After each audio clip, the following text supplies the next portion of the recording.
journal de marche et d'opération, la Seconde Guerre mondiale au jour le jour, une chronique présentée par Stéphane Trenel. 15 mai 1940, le gouvernement français prend la décision de réinterner les ressortissants allemands et autrichiens encore présents en France. Appel du gouvernement français à Winston Churchill pour intensifier l'appui aérien britannique. Paul Reynaud indique à Winston Churchill que la bataille est perdue, celui-ci décide de se rendre compte par lui-même de la situation.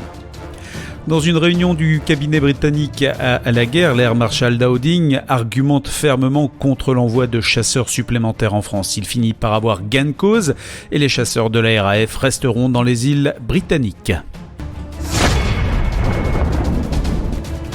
Sur le front ouest, en Allemagne, les bombardiers de la RAF bombardent la Ruhr.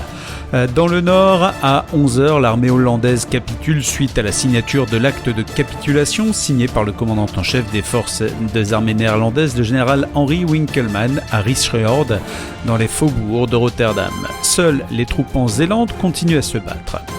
Dans le centre, suite à la retraite des 2e et 3e DLM après la bataille de Hanut, le 16e Panzerkorps attaque les retranchements de la première armée près de Gembloux, mais est repoussé par la première division d'infanterie.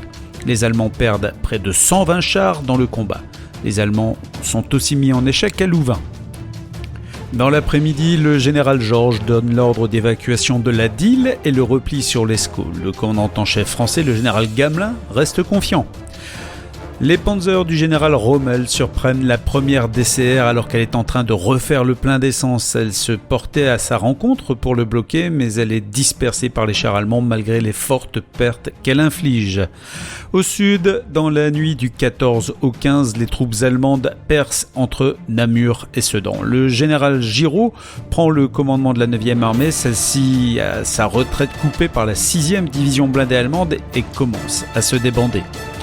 Les blindés allemands du général Guderian atteignent Montcornet à une vingtaine de kilomètres de Laon. Il reçoit l'ordre de stopper là, mais une vive protestation, il peut continuer à avancer pour un jour de plus.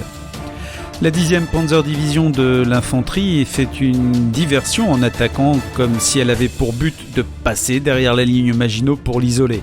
Elle rencontre une vive opposition autour du village de Stone alors que la 2e armée française du général Munzinger tente une contre-attaque avec la 3e division de cuirassés de réserve. Campagne de Norvège, un bataillon de parachutistes du Fallschirmjäger régiment numéro 1 est largué au-dessus de Narvik pour renforcer la place. Un Heinkel 115 norvégien de la Royal Norwegian Navy détruit plusieurs Junkers 52 de transports allemands garés sur un lac gelé à Hardvikvann. Winston Churchill fait appel à Franklin Delano Roosevelt et lui indique que selon lui, la bataille ne fait que commencer.